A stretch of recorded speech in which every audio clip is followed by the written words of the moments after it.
Hay, buhay naman talaga, oh. Sarap naman buhay nito. Puro na lang race, race, race. Umaga't gabi. Tanghali, puro rin. Cellphone na lang hawak lagi. Ay, naku po, puto na nandiyan. Sarap buhay mo, ah. Cellphone ka daw. Ambisyon siya, oh. Kaya na, boss. Ito, ito na yan. Masarap yan. Yan, may lutuin ka na. Buti na may gugulay naman ito. Ay, pampahaba ng buhay. Pampahaba ng buhay.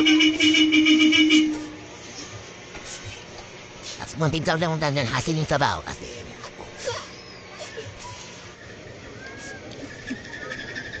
Hello guys, gulay naman tayo guys, oh. Tayo ng gulay. Tapos ito po, labati. Maring gulay po tayo ngayon para iwas sakit tayo. Kasi gano'n naman po talaga ang buhay pag nakaramdam ng sakit, ganito na po, gulay na lang.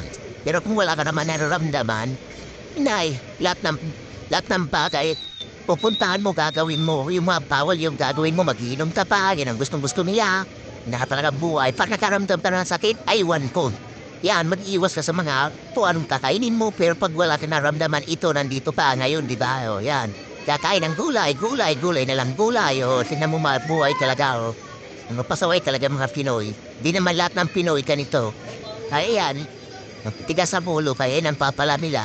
Pag nakaramdam pa ng sakit, ito na.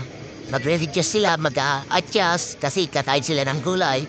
Ay, nako talaga ang buhay ng mga Pinoy. Yan ang mapapala. Ay, nako. Ambisyoso. Yan, yun ang napapala nyo. Pag nakaramdam kayo, ito na yung kakainin nyo. Pag wala, kain doon, kain dito.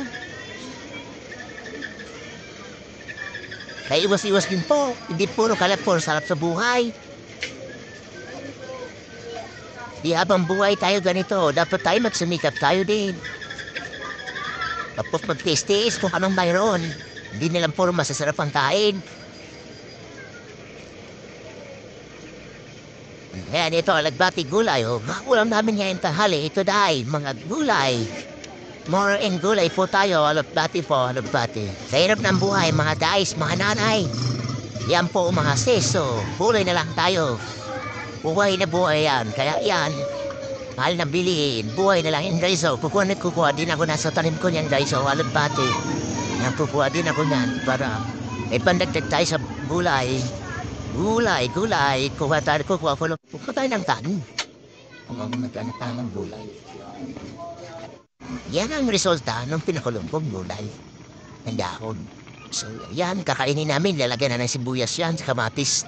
So, sold ang tanghalian namin. Kaya guys, nakatipid ka na, busog ka pa. Diba? May ulam ka pa. At tinandain, yung tira natin kagabi. Ayan na, may daing ka na, sold ka pa, may ulam ka pa. Di, busog ka. Paglalagay lang tayo guys, para iwas sakit. Iwas gastos ka pa. Kaya gulay ka na. Lamida, kaya matakala kita. Yan ang niluto ko na pinakuluan lang na steam na gulay na lubate. Rin sa luyot, kaya sinam na. Iwas ka pa sa sakit. Kaya dito ka na guys. Iwas ka na. Nakalibre ka pa. Kaya mura na. Kakala kita guys. Maraming salamat. Kaya na tayo. Oli ka na. Oh. Yan, more in gulay. Kasi digest na tayo. Iwas sakit. Yan. Gulay with kamanans, kamatis. Pagtunitos. Yan, din na with camping. Saan kain tayo guys? Kain. Sabi niya. Kating ka na.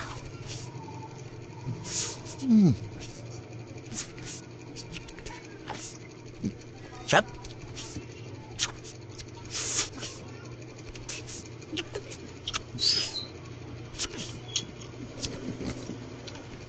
Thank you for watching. Kung di ka pa po nakapag-follow, follow na po. Siyempre, manood ka naman video. Comment, like, react, share. Huwag po magtama sa share. Maraming salamat po. Bye-bye.